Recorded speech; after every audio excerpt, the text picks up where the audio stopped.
Eliab, मुझे बताओ, तुम और तुम्हारे भाई जल्दी घर क्यों आ गए? क्या तुम युद्ध से कोई शुभ समाचार लाए हो? हाँ पिताजी, जैसा कि आपको मालूम है कि पलिश्तियों ने अपनी सेनाएं शाऊल से युद्ध करने के लिए एला की घाटी में इकट्ठी की। हम लोग डर गए थे, किंतु कुछ ऐसी घटना घटी, मैं उसे आपको बताता हूँ। पलिश्तियों की छावनी से एक वीर बाहर निकल कर आया। उसका नाम गोलियत था। वो लगभग 7 फीट ऊंचा था। तुम लोग अपने लोगों में से एक व्यक्ति को चुन लो। यदि तुम्हारी हिम्मत है तो वो व्यक्ति यहाँ मेरे पास नीचे आए और मुझसे लड़े। यदि तुम्हारा व्यक्ति मुझे मार डालता है तो हम लोग तुम इस्राएलियों के दास बन जाएंगे। यदि मैं उस व्यक्ति को हरा दूंगा तब तुम लोग हमारे दास बन जाओगे और तुम्हें पलिश्तियों की सेवा करनी पड़ेगी।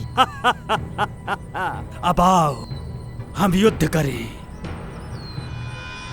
40 दिन तक प्रत्येक सुबह और शाम गोलियत उस घाटी में खड़ा होता था और अपनी चुनौती देता था। जब शाऊल और उसके सैनिक गोलियत के शब्द सुनते थे, वे घबरा जाते थे और बहुत डर जाते थे। तब दाऊद बैतलेहम से हमारी छावनी में ये मालूम करने आया कि युद्ध कैसा चल रहा है। जब गोलियत पलिश्तियों की पंक्तियों में से निकलकर अपनी रोज की चुनौती देने आया, उस समय दाऊद रणभूमि में ही था। जो व्यक्ति गोलियत को मार डालेगा और हमें और हमारी भूमि को इस अपमान से स्वतंत्र करेगा, उस व्यक्ति के लिए क्या किया जाएगा?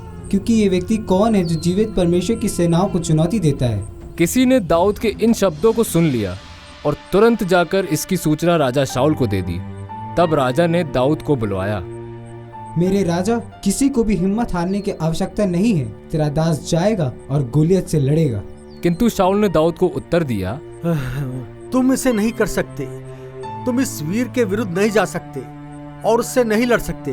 तुम अभी केवल एक लड़के ही हो, किंतु ये तो पलिश्ती गोलियत अपने लड़कपन से एक योद्धा है। नहीं, तुम्हारे लिए असंभव है। एक चरवाहा होने के कारण जब कोई सिंह या भालू मेरे पिता यीशु के भेड़ों पर हमला करता था तो तेरा दास उन्हें मार डालता था। मेरा विश्वास है कि जिस परमेश्वर ने मुझे सिंह और भालू से बचाया है, वह मुझे भी इस विशाल गोलियत से बचाएगा। बालक दाऊद, आगे बढ़ो, परमेश्वर तेरे साथ रहेगा। दाऊद ने नाले से 5 चिकने पत्थर उठाए और उन्हें अपनी चरवाही की थैली में रख लिया। तब वह गोलियत की ओर बढ़ा। ए छोटे लड़के, क्या मैं कुत्ता हूं कि तू लाठी लेकर मेरे पास आ रहा है?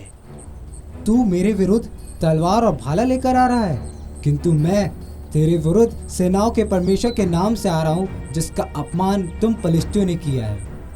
आज ही के दिन परमेश्वर तुझे मेरे हाथ में कर देगा। मैं तुझे मार डालूंगा, तब समस्त पृथ्वी के लोग जान लेंगे कि प्रभु हमारा परमेश्वर अपने लोगों को तलवार और भाले से विजय नहीं दिलाता, क्योंकि युद्ध यहोवा का है। दाऊद ने अपनी थैली से एक पत्थर निकाला और उसे अपनी गोफन में रखा।